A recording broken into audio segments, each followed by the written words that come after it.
Hello friends, मैं आपका mentor AK Singh और आज फिर हम अपने BILS 02 को देखेंगे, यानी BILS 02/102 को देखेंगे। और हमें क्या देखना था, यानी परिग्रहण को देखना था। और आपको फिजिकल चेकिंग ऑफ बुक्स तक आपको मैंने सारी चीज़ें बता दी थी। तो समय व्यर्थ करते हुए चलिए शुरू करते हैं आज का टॉपिक। सबसे पहले क्या करना है, वीडियो को लाइक करना है, शेयर करना है, टेलीग्राम ग्रुप को ज्वाइन करना है और कहीं ना कहीं आपको जो भी इंफॉर्मेशन इंपॉर्टेंट होगी वो आपको टेलीग्राम पर दे दी जाएगी। तो चलिए, यूनिट नंबर 2 लेसन नंबर 7 और हमारा टॉपिक क्या है आज का, पुस्तक परिग्रहण। ठीक है, पुस्तक परिग्रहण की बात आती है तो पुस्तक परिग्रहण का मतलब ये, आपने फिजिकल चेकिंग कर ली। ठीक है, आप फिजिकल चेकिंग करने के बाद जब आपकी पुस्तक जो है यानी कि बुक आ गई आपके पास, बिल से आपने यानी कि बिल से क्या कर लिया आपने, यानी कि फिजिकल वेरिफिकेशन कर लिया, मिलान कर लिया एक तरह से कि भैया सही है बुक, क्या कटी पट्टी तो नहीं है, ये सब चीज़ें कर ली। अब खरीदने के यानी कि आपको रजिस्टर में खरीदी गई प्रत्येक पुस्तक को क्रम से दर्ज करना होगा। क्या करना होगा, क्रम से दर्ज करना होगा और उस क्रम की संख्या प्रदान करनी पड़ेगी। यानी कि बुक नंबर, यानी कि आपने क्या कर दिया, आपको कॉल नंबर प्रदान करना है और कहीं ना कहीं जिसमें क्या होगा, हर बुक का यानी परिग्रहण संख्या होती है। और परिग्रहण रजिस्टर में, यानी कि परिग्रहण रजिस्टर किसे कहते हैं, चलो परिग्रहण रजिस्टर बताओ आप क्या किसे कहते हैं। 6 परिग्रहण रजिस्टर बताइए आप किसे कहते हैं। चलिए, ये आपको मैं छोड़ रहा हूँ, वैसे मैं अगर कोई समझेगा तो इसी में समझ जाएगा कि जब आपको चैप्टर पर। तो परिग्रहण रजिस्टर में हम क्या कर रहे हैं, संख्या को लिख रहे हैं, लेखक, आख्या, संस्करण, स्थान, पता, प्रकाशन की तिथि, खंड संख्या, मूल्य, विक्रेता का नाम, पता, जिल्द किस तरह की है, आकार किस तरह का है, ब्राउचर संख्या क्या है, दिन क्या है और क्रम यानी कॉल नंबर की परिग्रहण तारीख के अनुसार उसे क्या करेंगे, एक तरह से निश्चित कर देंगे। क्या कर देंगे, निश्चित कर देंगे। और निश्चित करके हम उसे क्या कर देंगे, सारी चीज़ों को लेके लिखते चल जाएंगे। फिर आपका जो है भौतिक परीक्षण के उपरांत कहीं ना कहीं पुस्तक पर बिल के अनुसार आपने सब चीज़ परिग्रहण रजिस्टर में एक एक करके दर्ज कर ली। और एक एक करके दर्ज करने के बाद आप क्या करोगे, अब परिग्रहण संख्या बिल और पुस्तक के नाम सामने बाईं ओर क्या होता है, बाईं ओर अंकित किए गए चीज़ों को बिल का परिग्रहण के संख्या के प्रमाणित करते हैं कि, और ये सब चीज़ें आपको क्या है, एक रिकॉर्ड के तौर में, यानी कि सीधे सीधे आपको क्या कर देना है, अब चीज़ क्या है, किताब यानी रजिस्टर में लिख देनी है। किस में लिख देनी है, रजिस्टर में लिख देनी है। मैंने आपको रजिस्टर आपको दिखाया था, यानी कि जब आपको मैं लाइब्रेरी विजिट का वीडियो दिया था तब मैंने आपको रजिस्टर भी दिखाया था। उसमें क्या करा, एक में क्या होता है नंबर, फिर आपका यानी कि कहाँ से आई, पहले टाइटल, फिर कौन सी बुक है, नाम क्या है, सब चीज़ें उसमें नोट होती है। ऐसे ही आपका क्या हो जाएगा, एक्सेशन नंबर, यानी कि आपको सारी चीज़ें, परिग्रहण संख्या, एक्सेशन रजिस्टर, ये आपको पता होने चाहिए। फिर आपका जिससे ये सारी चीज़ें आपके इंपॉर्टेंट है, इसके बिना आप क्या कर रहे, ये मान के चलो लाइब्रेरी में कोई काम नहीं है। ठीक है, ये चीज़ें आपको पता होनी चाहिए। फिर आता है परिग्रहण पंजीकरण की आवश्यकता और महत्व, यानी कि आवश्यकता और महत्व, ज़्यादा बड़ा चैप्टर नहीं है, छोटा टॉपिक था। आवश्यकता और महत्व, आवश्यकता और महत्व की बात करो तो सीधे सीधे लाइब्रेरी पूरी इसकी इसी से चल रही है। अगर ये ना हो तो कहीं ना कहीं आपको चीज़ें देखने के लिए ना मिले। सबसे पहला नंबर आ जाता है प्रमाणित एवं स्थायी लेख। हाँ ठीक है, इसमें क्या होगा, यह पुस्तकालय के सम्मिलित पाठ्य सामग्री का प्रमाणित और स्थायी लेख है और लेख परीक्षण यानी कि आपके करते समय कहीं ना कहीं इसके अभिलेख माने जाते हैं। फिर दूसरा आ जाता है, दूसरा नंबर आपका आ जाता है पुस्तकालय संपत्ति घोषित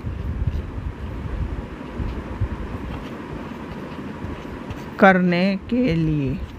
ठीक है, इसमें क्या होगा, परिग्रहण के पंजीकरण की परिग्रहण संख्या प्रदान करी जाएगी और उस संख्या के सामने पुस्तक का समस्त वर्णन लिखा जाएगा। क्या लिखा जाएगा, समस्त वर्णन, एक संख्या के सामने कब आई, क्यों आई, किस लिए आई, कहाँ से आई, कौन से पब्लिशर से आई, ये सारी चीज़ें विवरण के तौर पर लिखी जाती है। और पुस्तकालय के आपका जैसे परिग्रहण कि मोहर का नमूना आपका मान चलो एक तरह से परिग्रहण नमूना दे देते हैं, ठीक है। हमने रजिस्टर में लिख दी परिग्रहण के रजिस्टर में, अब परिग्रहण का नमूना मोहर का नमूना भी लिख लो। परिग्रहण मोहर नमूना अगर आपसे पूछा जाए, मोहर का नमूना जो कि आपकी बुक में दिया गया है, आप वहाँ से देख। पुस्तकालय का नाम यानी कि लाइब्रेरी का नाम, फिर आपका परिग्रहण संख्या, ठीक है, परिग्रहण संख्या, प्राप्त तिथि, वितरण मूल्य और परिग्रहण यानी कि परिग्रहणकर्ता के हस्ताक्षर, ठीक है, ये आपको देखने के लिए मिलेगी। फिर हम क्या करेंगे, अब इसे किताबों को क्या करना है, क्रोनोलॉजी ऑर्डर रखना है। भाई आपको मान के चलिए आपके घर में एक चीज़ आई, आप क्या करते हो ऐसे रख देते हो, पर लाइब्रेरी में क्या है, जैसे मान के चलिए आज 30 तारीख है, 30 सितंबर को कोई किताब आई, तो यानी 30 सितंबर 2024 को कोई किताब आई तो 30 सितंबर 2024 में पहले लिखी जाएगी। फिर आपकी 1 अक्टूबर को कोई किताब आई 2024 को ऐसे लिखी जाएगी। मान के चलिए आपकी सीधे सीधे एग्जांपल समझिए, आपकी किसी स्कूल में आपको लाइब्रेरी के 2 पद हैं, ठीक है, और आप क्या यानी कि दोनों को ज्वाइनिंग करनी है।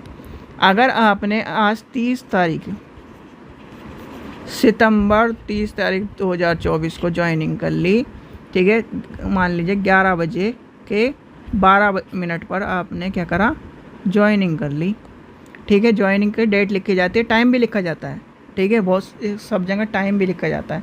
तो ज्वाइनिंग कर ली, फिर अगले दिन जो दूसरा लाइब्रेरियन आया उसने करा 1 अक्टूबर 2024 को 11:11 पर AM पर उसने ज्वाइन करी। तो जब आपका प्रमोशन होगा तो सबसे पहले आपको प्रमोशन मिलेगा, आप जाओगे लिस्ट में, क्योंकि आपने एक दिन पहले ज्वाइनिंग करी थी। TGT PGT में भी जब, या फिर आप जब क्या करते हो ज्वाइनिंग करते हो, या फिर जब प्रमोशन की बात आती है तो इसी तरह ज्वाइनिंग होती है, ज्वाइनिंग के बाद प्रमोशन इस तरह मिलता है, ठीक है। तो ऐसी हमारी किताब है क्रोनोलॉजी ऑर्डर, और कहना क्या है एक तरह से एक तरह तथ्य क्रम जो कहीं ना कहीं आपकी चीज़ें हैं उसके नाम से चलेंगी, ठीक है। फिर आ जाती है पुस्तक संग्रह की वृद्धि की जानकारी, लिखिए। नेक्स्ट है आपका पुस्तकालय संग्रह की वृद्धि की जानकारी। अब इसमें क्या करना है, जो पुस्तकालय में किसी वर्ष या किसी अन्य तिथि तथा किताब का और किसी विशेष प्रकार वर्ष या इस तरह की चीज़ किताबें खरीद तथा उसके कहीं ना कहीं चीज़ें और कहीं ना तथ्य और पुस्तकालय संग्रह पाठ्यक्रम की वृद्धि और जानकारी को ज़रूरत पड़ने पर सारी चीज़ें लेके जाएगी। फिर नेक्स्ट आता है आपका पुस्तक के पुस्तकालय में उपलब्ध ना होने पर पुस्तक के पूर्ण वितरण की जानकारी, ठीक है। ये क्या है, यह एक अभिलेख है जिसके माध्यम से पुस्तक के संपूर्ण क्या करते हैं, बिब्लियोग्राफिक वितरण को जानकारी प्राप्त करते हैं, और जानकारी क्या करते हैं, उपलब्ध होने की दिशा में पुस्तकालय के कहीं ना कहीं उसकी जानकारी को उसकी आवश्यकता के अनुसार जानी जाती है। फिर आपका आ जाता है हमारा पुस्तकालय प्राप्त एक तरह से वितरण का लास्ट पॉइंट बचता है, लिखिए। पुस्तक प्राप्त से निष्कासन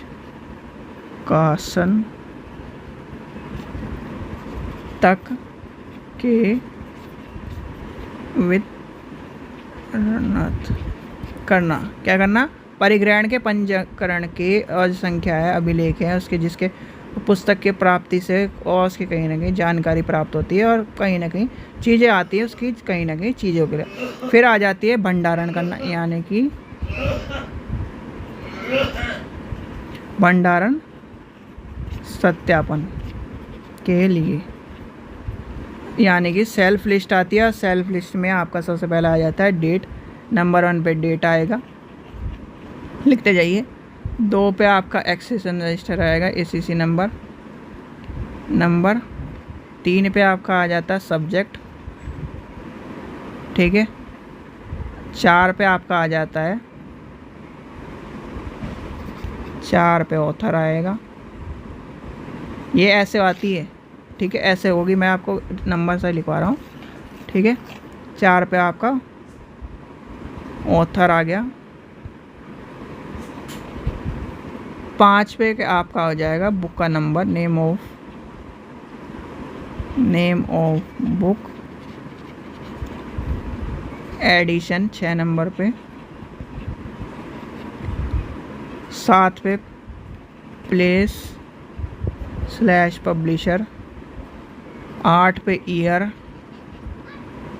9 पर पेज, ठीक है।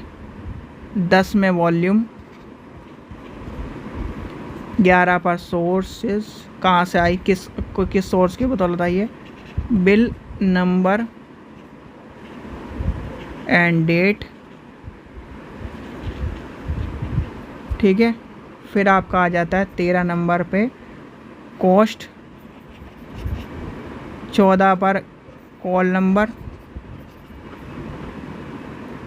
15 पर विड्रॉल डेट।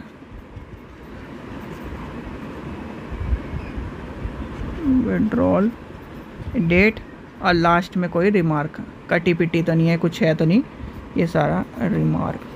ये चलती हैं सारी की सारी से, ये आपकी सेल्फ लिस्ट है, ठीक है, भंडारण सत्यापन के लिस्ट है, ठीक है। तो ये है कहीं ना कहीं परिग्रहण का, और परिग्रहण के अंदर आपको सारी की सारी चीज़ें देखने के लिए। फिर आता है इसके बाद जो लास्ट टॉपिक बच रहा है, जो आपका कल होगा, तकनीकी प्रक्रिया। आपकी तकनीकी जो प्रक्रिया हैं उसको हम देखेंगे, ठीक है।